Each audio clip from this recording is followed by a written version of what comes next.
अवी की कल्पना। किसे पता था वो उसकी आखिरी रात थी।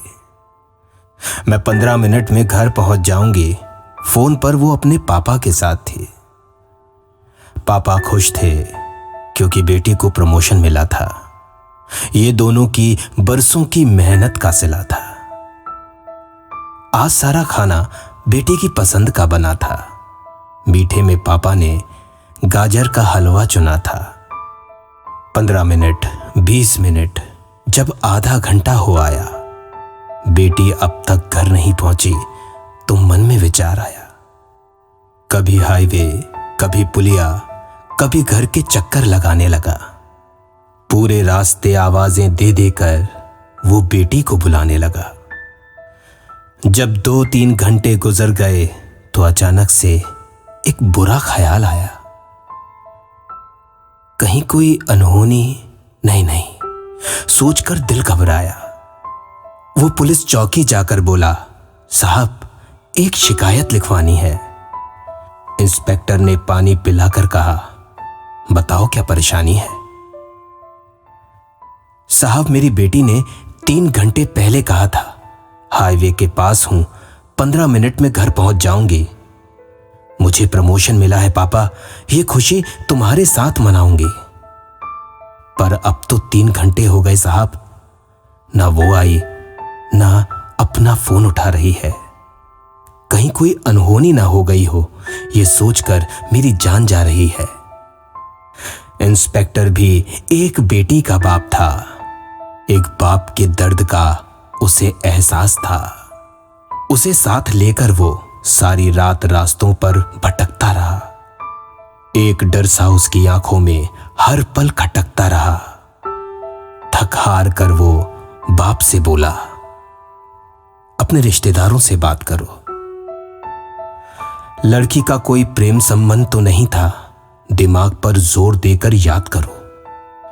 ये वाकई में एक बाप के सब्र की इंतहा थी, जो सब सुनकर भी चुप था, जिसकी बेटी ही उसका गुमान थी। 24 घंटे इंतजार करो कहकर इंस्पेक्टर उसे घर छोड़कर चला गया। पर वो कैसे चुप बैठता जिसकी बेटी लापता थी। रोता बेलकता वो सड़कों पर दौड़ता रहा। जहां भी मुमकिन था वो बेटी को ढूंढता रहा। काली रात और सूनी आंखों में अब सुबह के 10 बज चुके थे। बेटी को लापता हुए पूरे 12 घंटे हो चुके थे। हताश होकर पिता घर में घुसा ही था कि अचानक एक खबर आई।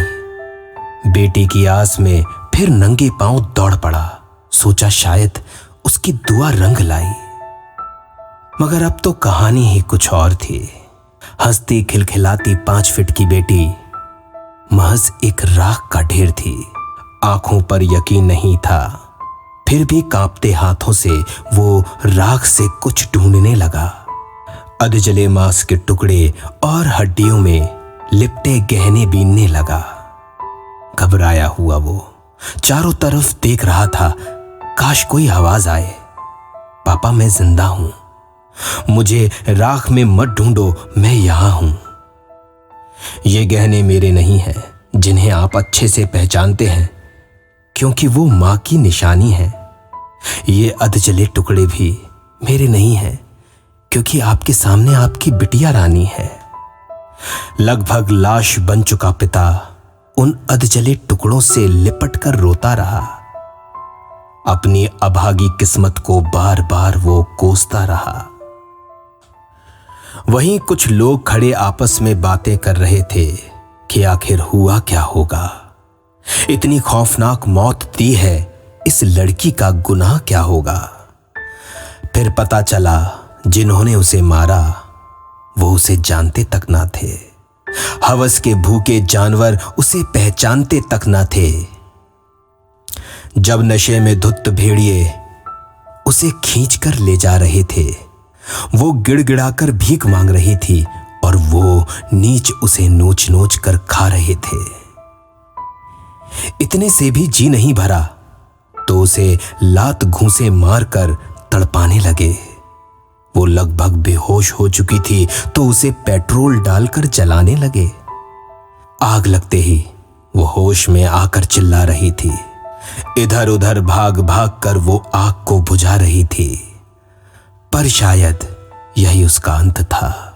वो धू धू करके जल रही थी। हमारे खोखले समाज में लड़की होने की सजा उसे मिल रही थी। बेचारा बाप बेटी को इंसाफ दिलाने के लिए दर दर भटकता रहा। कभी इस अदालत कभी उस अदालत वो फिरता रहा। ना इंसाफ मिला ना साथ मिला। वो हार कर बैठ गया। अपनी बेटी को इंसाफ दिलाऊंगा, एक अच्छा समाज बनाऊंगा, ये सोचने वाला बाप मन मार कर बैठ गया। सब भूल गए उस बेटी को जिसे हमारी आवाज पर भरोसा था। बाप भी समझ गया, कैंडल जलाना, फोटो लगाना सब धोखा था। आखिर कब हम एक आवाज बनकर जुर्म के खिलाफ लड़ेंगे? आखिर कब हम जाति धर्म छोड़कर इंसानियत की तरफ बढ़ेंगे?